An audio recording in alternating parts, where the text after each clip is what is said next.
وبركاته. الحمد لله رب العالمين والعاقبة للمتقين والصلاة والسلام على رسوله وخاتم النبيين وعلى آله وأصحابه أجمعين. أما بعد، فقد قال الله تعالى في محكم التنزيل وفي الفرقان المجيد بعد أعوذ بالله من الشيطان الرجيم بقول بسم الله الرحمن الرحيم. إنما يريد الله ليذهب عنكم الرجس أهل البيت ويطهركم تطهيرا. صدق الله العلي العظيم.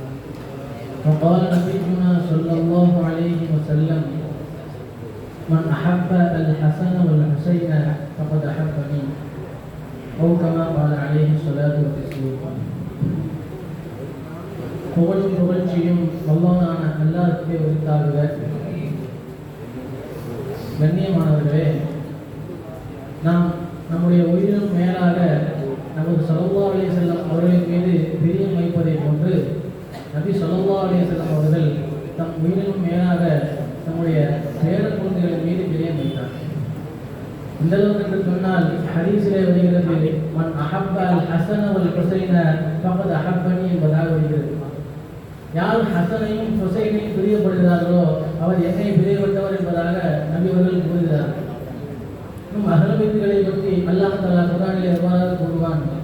இன்னமா யுரீது அல்லாஹு லியுذهب عنكم الرجس أهل البيت ويطهركم تطهيرا. நபியுடைய வீட்டார்களை அசுத்தங்களை நீக்கி பரிசுத்தமாக்குவதை அல்லாஹ் நாடுகிறான் என்பதாக அல்லாஹ் கூறுகிறான். அப்படிப்பட்ட ஹுசைன் ரலியல்லாஹு அன்ஹு அவர்கள் ஷஹீதாக்கப்பட்ட இடம்தான் இந்த கர்பலா.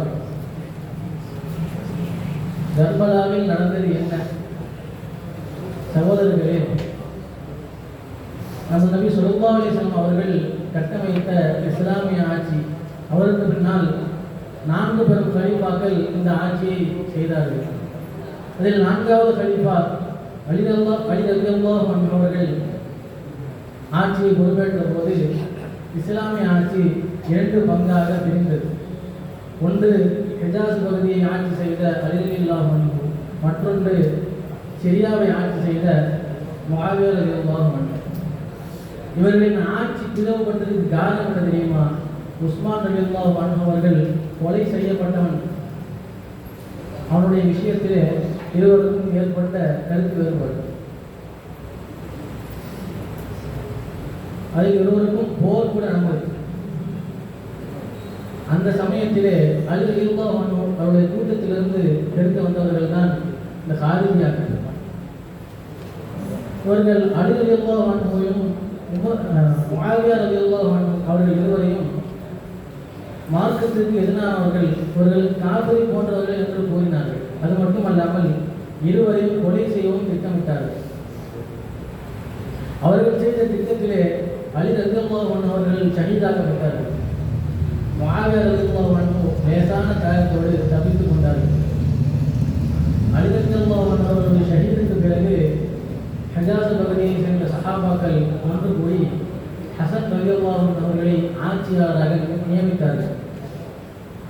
6 மாத ஆட்சிக்கு பிறகு ஹசன் ரலியல்லாஹு அன்ஹு அவர்கள் இந்த இஸ்லாமிய ஆட்சி பிளவுபட்டிருக்கிறது, இதை சேர்க்க வேண்டும் என்பதன் காரணத்தினால் தம்முடைய ஆட்சியை முஆவியா ரலியல்லாஹு அன்ஹு அவர்களுக்கு கொடுத்து விட்டார்கள்.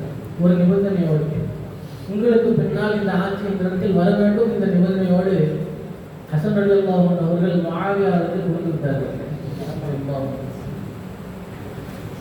முஆவியா ரலியல்லாஹு அன்ஹுடைய ஆட்சி காலத்திலேயே ஹசன் ரலியல்லாஹு அன்ஹு அவர்கள் விஷம் கொடுத்து வஃபாத்தாக்கப்பட்டார்கள் என்பது நாம் அறிந்த செய்தி. அந்த சமயத்தில் அந்த சிரியா பகுதியை சேர்ந்த இந்த முஆவியா ரலியல்லாஹு அன்ஹு அவர்கள் கீழிருந்த தலைவர்களில் சிலர்கள் கிளர்ச்சியை கிளப்பினார்கள். இவ்வளவு பிரம்மாண்டமான ஆட்சி, ஏறத்தாழ 1,32,000 கிலோமீட்டர் பரப்பளவில் உள்ள இஸ்லாமிய ஆட்சி, இதை யார் அடுத்த கட்டமாக நிலைநாட்டுவது என்ற விஷயத்தில் அந்த தலைவர்கள் எல்லாம் ஒரு சர்ச்சையை கிளப்பினார்கள். அப்பொழுது முஸைலத் இப்னு ஷுஐபா அவர்கள் முஆவியா இடத்தில் கேட்டார்கள், இவ்வளவு பெரிய பிரம்மாண்டமான ஆட்சியை உங்களுக்கு பின்னால் யார் நடத்துவது என்பதை நீங்களே நிர்ணயிங்கள் என்பதாக கூறினார்கள். முஆவியா ரலியல்லாஹு அன்ஹு அவர்கள் யாரை அடுத்த ஆட்சியாளனாக நிர்ணயிப்பது என்ற விஷயத்தில் குழப்பம் அடைந்த பொழுது உசைர் இப்னு ஷுவைப் அவர்கள் சொன்னார்கள், உங்களுடைய மகன் யஸீதையே அடுத்த ஆட்சியாளனாக நீங்கள் நிர்ணயிங்கள் என்பதாக சொன்னார்கள்.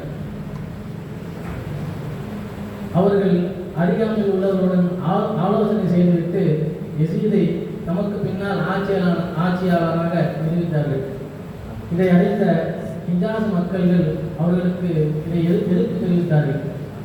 அதே போன்று ஹிஜாஸில் உள்ள பெரும் சஹாபாக்கள் ஹுசைன் ரலியல்லாஹு அன்ஹு, இப்னு உமர் ரலியல்லாஹு அன்ஹு, இப்னு அப்பாஸ் ரலியல்லாஹு அன்ஹு போன்ற பெரும் சஹாபாக்கள் இந்த தீர்வுக்கு எதிர்ப்பு தெரிவித்தார்கள். காலம் கடந்தன.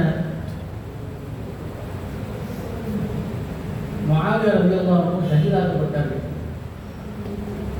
அதன் பிறகு யஸீத் அவர்கள் ஆட்சியை கையில் எடுத்தார்கள். எதிர்ப்புடன் யஸீத் அவர்கள் ஆட்சியை கையில் எடுத்தார்கள். இப்பொழுது ஹுசைன் ரலியல்லாஹு அன்ஹு அவர்கள் உடைய ஆட்சியை எதிர்ப்பு தெரிவிக்கும் விதமாக கூபாவில் சென்று தானாக ஆட்சியை நிரூபிக்க முடிவு செய்தார்கள். கூபாவுக்கு தயாராகி செல்லும் வழியிலே கர்பலா என்ற இடத்திலே ஹுசைன் ரலியல்லாஹு அன்ஹு அவர்களை முற்றுகையிட்டு உபைதுல்லாஹ் இப்னு ஜியாத் என்றவர்கள் சம்மதம் கேட்கிறார்கள். முஆவியா ரலியல்லாஹு அன்ஹு யஸீத் அவர்கள் ஆட்சி செய்வதை சம்மதம் கேட்கிறார்கள். ஹுசைன் ரலியல்லாஹு அன்ஹு அவர்கள் சம்மதிக்கவில்லை. மன்னர் யஸீத் அவர்கள் வேறொரு கவர்னரை நியமனம் செய்து ஹுசைன் ரலியல்லாஹு அன்ஹு இடத்தில் அனுப்பி வைத்தார்கள். அந்த கவர்னர் போர் எண்ணத்தோடு 1000 படைகளை கூட்டி வந்து இந்த 50 கூடு கொண்ட ஹுசைன் ரலியல்லாஹு அவர்களுக்கு தாக்குதல் நடத்தி அவர்களை கர்பலாவிலே ஷஹீதாக்கிவிட்டார்கள். ஹுசைன் ரலியல்லாஹு அவர்கள் அவர்களுடைய கூட்டத்தில் அவருடைய மகன் அலி இப்னு ஹுசைன் ரலியல்லாஹு அன்ஹுவை தவிர மற்ற அனைவரும் ஷஹீதாகிவிட்டார்கள். ஷஹீதாக்கியது மட்டுமல்லாமல் ஹுசைன் ரலியல்லாஹுடைய தலையை வெட்டி கூபாவில் கொண்டு சென்றார்கள். அப்பொழுது மன்னர் யஸீத் அதை பார்த்துவிட்டு, உங்களை நான் அனுமதி பெற்று வர சொன்னேன், நீங்கள் அவரை கொலை செய்துவிட்டு வந்துவிட்டீர்கள் என்பதாக கூறி கர்பலா போரில் ஷஹீதான அந்த மக்களுடைய குடும்பத்தில் இரங்கல் தெரிவித்ததாக வரலாறுகளில் வருகிறது. ஆக இது போன்ற பெரும் தலைவர்கள் தமக்கு கீழ் உள்ளவர்களுடைய ஏவும் விஷயத்திலே எந்த அளவுக்கு கவனமாக இருக்க வேண்டும். அவர்கள் செய்த சிறிய தவறு ஹுசைன் ரலியல்லாஹு அன்ஹுடைய ஷஹீதுக்கு இதுவாக ஆகிவிட்டது. ஆக இது போன்ற வரலாறுகளிலிருந்து பெரும் பாடங்களை பெற்று அதன் மூலம் நம்முடைய வாழ்க்கையை சீர்திருத்த எல்லாம் வல்ல அல்லாஹ் அனைவருக்கும் அருள் புரிவானாக. ஆசிரியர் அவான அன்பு இருந்தால் நம்பர் ஆரம்பி. அஸ்ஸலாமு அலைக்கும்.